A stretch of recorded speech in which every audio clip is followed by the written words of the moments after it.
नमस्कार मेरे प्यारे साथियों, स्वागत है आप सभी का आपका अपना यूट्यूब चैनल जीटीएम क्लासेस में। दोस्तों, आज की इस वीडियो में भौतिक विज्ञान का पहला चैप्टर प्रकाश का परावर्तन आपके सामने मैं शानदार तरीके से प्रस्तुत करूंगा। एक एक प्रश्न आपका हम माइंड में फिट कर देंगे।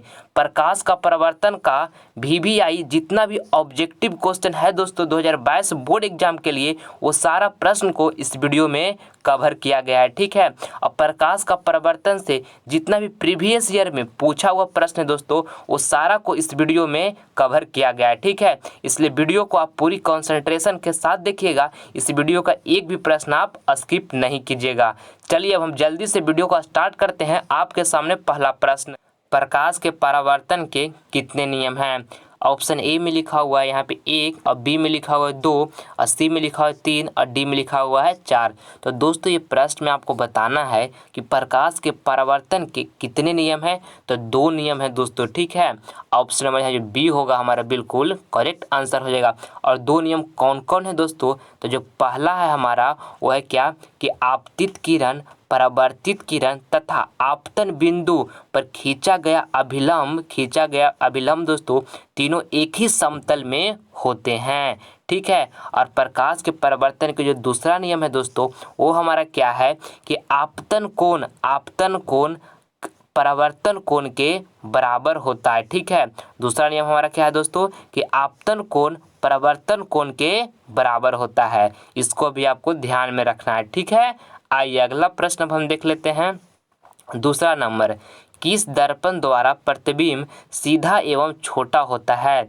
ऑप्शन ए में लिखा हुआ है उत्तल दर्पण, बी में लिखा हुआ है अवतल दर्पण, सी में लिखा है समतल दर्पण, और डी में लिखा है इनमें से कोई नहीं। तो दोस्तों ये प्रश्न में आपको यहाँ से बताना है कि किस दर्पण द्वारा प्रतिबिंब सीधा एवं छोटा होता है। तो उत्तल दर्पण द्वारा होता है दोस्तों प्रतिबिंब जो होता है सीधा एवं छोटा होता है।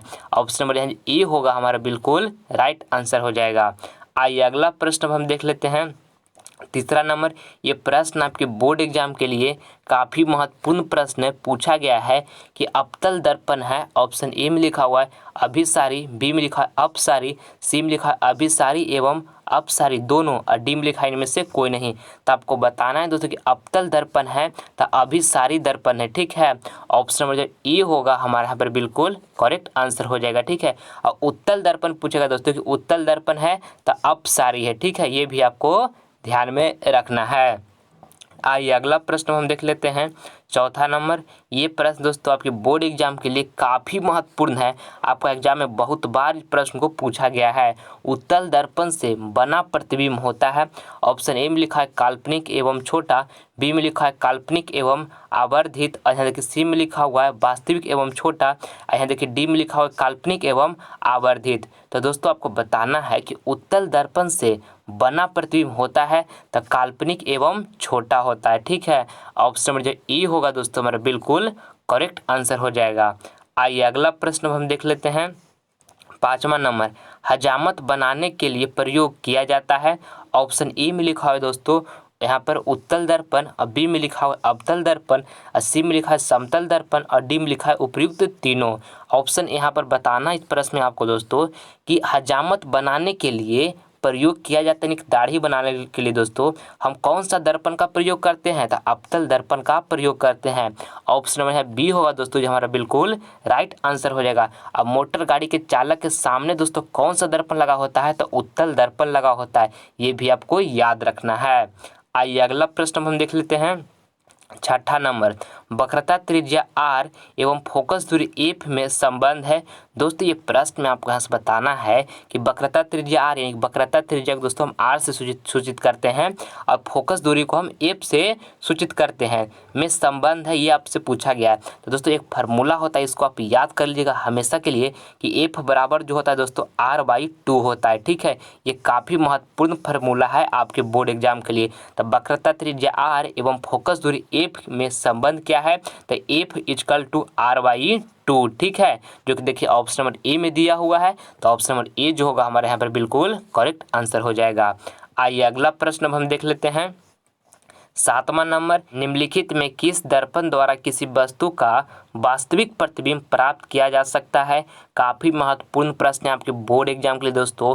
ऑप्शन ए में लिखा है समतल दर्पण द्वारा, बी में लिखा है अवतल दर्पण द्वारा, और सी में लिखा है उत्तल दर्पण द्वारा, और डी में लिखा हुआ है कि इन सभी दर्पणों द्वारा। तो दोस्तों ये प्रश्न में आपको बताना है कि निम्नलिखित में किस दर्पण द्वारा किसी वस्तु का वास्तविक प्रतिबिंब प्राप्त किया जा सकता है? तो अवतल दर्पण द्वारा दोस्तों प्राप्त किया जा सकता है। ठीक है, ऑप्शन में है जो बी होगा हमारा बिल्कुल राइट आंसर हो जाएगा। आइए अगला प्रश्न अब हम देख लेते हैं। 8 नंबर, समतल दर्पण द्वारा बना प्रतिबिंब हमेशा ऑप्शन ए में लिखा हुआ है वास्तविक होता है, बी में लिखा है काल्पनिक होता है, और सी में लिखा है कभी वास्तविक तो कभी काल्पनिक होता है, और डी में लिखा है इनमें से कोई नहीं। तो दोस्तों ये प्रश्न में आपको यहाँ से बताना है कि समतल दर्पण द्वारा बना प्रतिबिंब हमेशा तो काल्पनिक होता है दोस्तों। ठीक है, ऑप्शन नंबर बी होगा हमारा बिल्कुल राइट आंसर हो जाएगा। आइए अगला प्रश्न अब हम देख लेते हैं। 9 नंबर, सोलर कुकर में प्रयोग किया जाता है। ऑप्शन ए में लिखा है दोस्तों अवतल दर्पण का, और बी में लिखा है उत्तल दर्पण का, और सी में लिखा है समतल दर्पण का, और डी में लिखा है उत्तल तथा अवतल दर्पण का। तो दोस्तों ये प्रश्न में आपको यहाँ से बताना है कि सोलर कुकर में प्रयोग किया जाता है तो अवतल दर्पण का प्रयोग किया जाता है सोलर कुकर में दोस्तों। ऑप्शन नंबर ए जो होगा हमारा बिल्कुल राइट आंसर हो जाएगा। आपको इसको अच्छे तरीके से याद रखना है। आइए अगला प्रश्न हम देख लेते हैं। 10वां नंबर, गोलीय दर्पण के परावर्तक पृष्ठ की वृत्ताकार सीमा रेखा का व्यास कहलाता है। ऑप्शन ए में लिखा हुआ दोस्तों कि मुख्य फोकस, और बी में लिखा हुआ वक्रता त्रिज्या, सी में लिखा है प्रधान अक्ष, और डी में लिखा है गोलीय दर्पण का द्वारक। तो दोस्तों ये प्रश्न में आपको यहाँ से बताना है कि गोलीय दर्पण के परावर्तक पृष्ठ की वृत्ताकार सीमा रेखा का व्यास दोस्तों कहलाता है तो गोलीय दर्पण का द्वारक कहलाता है। ठीक है, ऑप्शन में है डी जो होगा दोस्तों हमारा बिल्कुल राइट आंसर हो जाएगा। आइए अगला प्रश्न हम देख लेते हैं। 11 नंबर, निम्नलिखित में से कौन उत्तल दर्पण की फोकस दूरी है जिसकी वक्रता त्रिज्या 32 सेंटीमीटर है? देखिए दोस्तों इस प्रश्न को आपको किस तरह से बनाना है। आपसे पूछा गया है कि निम्नलिखित में से कौन उत्तल दर्पण की फोकस दूरी है जिसकी वक्रता त्रिज्या 32 सेंटीमीटर है। काफ़ी ही महत्वपूर्ण प्रश्न है आपके बोर्ड एग्जाम के लिए। तो देखिए एक फार्मूला आपको बताएं दोस्तों कि एफ बराबर क्या होता है तो RY2 होता है। ठीक है, और आपको यहाँ से उत्तल दर्पण की फोकस दूरी निकालना है। अब वक्रता त्रिज्या आपको दोस्तों 32 सेंटीमीटर दे दिया गया है। ठीक है, तो यहाँ से दोस्तों हम एफ बराबर यानी कि उत्तल दर्पण की फोकस दूरी निकालेंगे। अब बराबर है देखिए वक्रता त्रिज्या जिसको हम आर से सूचित करते हैं वो कितना दिया हुआ है 32 सेंटीमीटर। तो यहाँ पर हम 32 सेंटीमीटर लिख देंगे आर के जगह पे, और बटा में कितना लिख देंगे 2 लिख देंगे।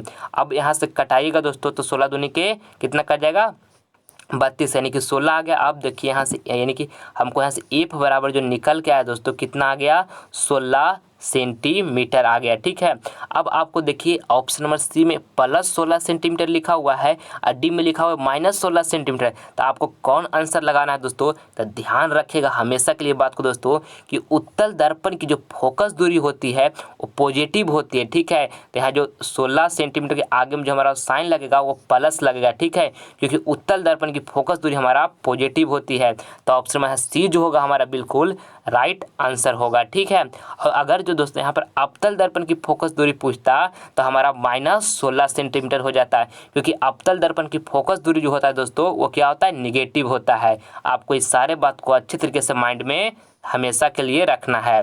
देखिए 12 नंबर प्रश्न को देखिए, ये प्रश्न आपके बोर्ड एग्जाम के लिए काफ़ी महत्वपूर्ण है दोस्तों।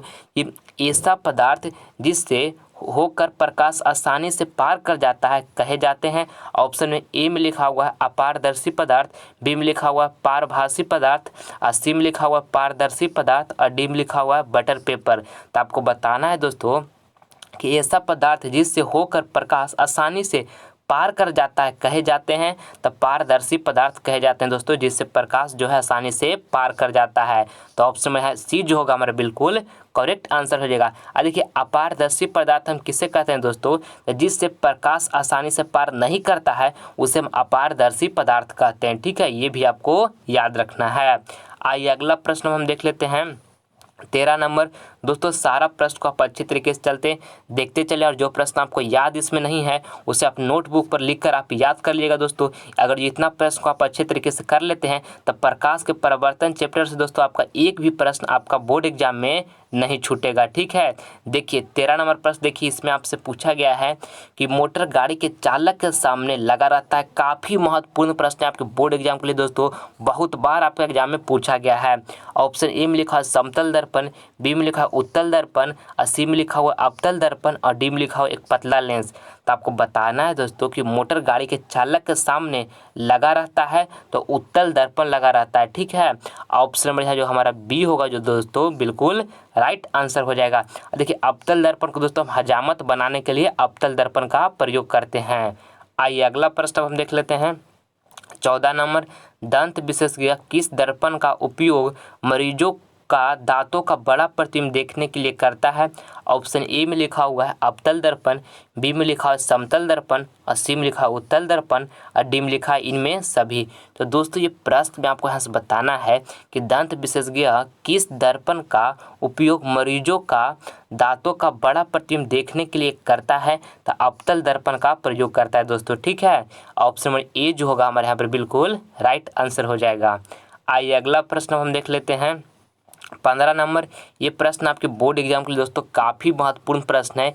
इसमें आपसे यहाँ पूछा गया है कि उत्तल दर्पण द्वारा बना प्रतिबिंब होता है।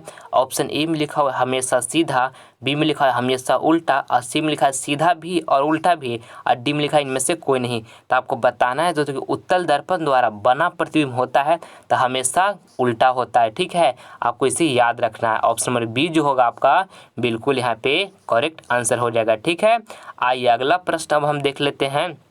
16 नंबर, जब कोई वस्तु को फोकस पर रखा जाता है तो प्रतिबिंब बनेगा। ऑप्शन ए में लिखा हुआ है वक्रता त्रिज्या पर, बी में लिखा है अनंत पर, और सी में लिखा है दर्पण के पीछे, और डी में लिखा है ध्रुव। तो दोस्तों ये प्रश्न में आपको यहाँ से बताना है कि जब कोई वस्तु को फोकस पर रखा जाता है तो प्रतिबिंब बनेगा तो अनंत पर बनेगा दोस्तों। ठीक है, ऑप्शन में है जो बी होगा हमारा बिल्कुल राइट आंसर हो जाएगा। आइए अगला प्रश्न हम देख लेते हैं।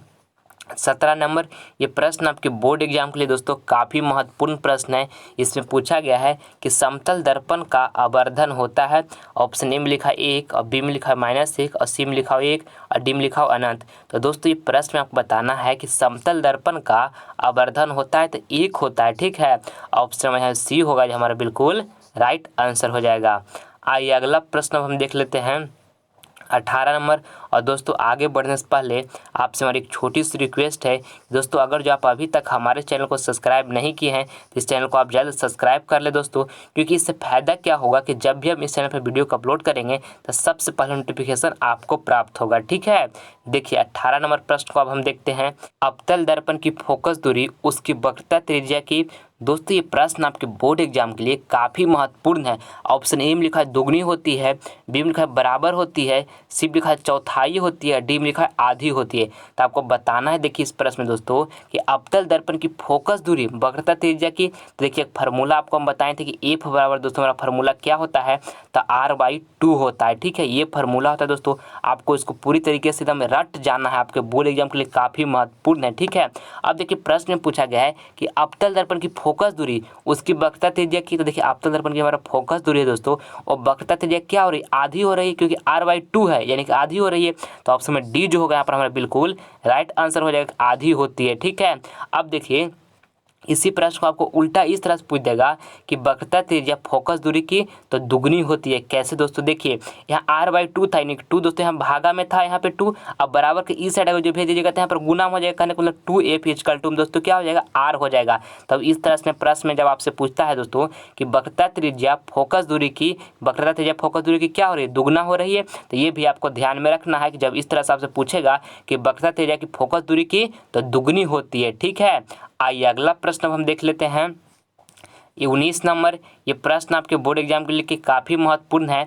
पूछा गया कहाँ पर स्थित होने से वस्तु का प्रतिबिंब अवतल दर्पण के फोकस पर बनता है। ऑप्शन ए में लिखा है फोकस पर, बी में लिखा है वक्रता केंद्र पर, और सी में लिखा हुआ ध्रुव पर, और डी में लिखा है अनंत पर। तो दोस्तों ये प्रश्न में आपको यहाँ बताना है कि कहाँ पर स्थित होने से वस्तु का प्रतिबिंब अवतल दर्पण के फोकस पर बनता है तो अनंत पर दोस्तों। ठीक है, ऑप्शन में डी जो होगा हमारा बिल्कुल राइट आंसर हो जाएगा।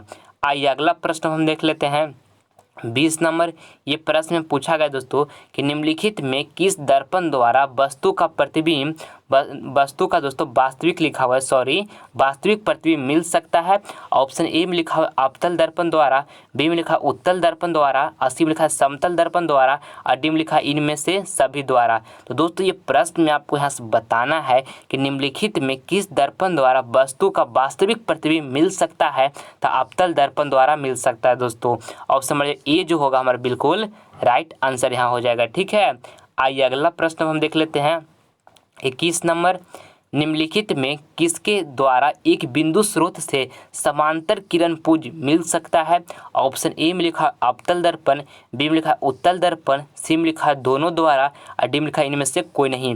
तो दोस्तों ये प्रश्न में आपको यहाँ से बताना है कि निम्नलिखित में किसके द्वारा एक बिंदु स्रोत से समांतर किरण पुंज मिल सकता है, तो अवतल दर्पण द्वारा दोस्तों मिल सकता है। ठीक है, ऑप्शन नंबर ए जो होगा हमारे यहाँ पर बिल्कुल राइट आंसर हो जाएगा। आइए अगला प्रश्न हम देख लेते हैं।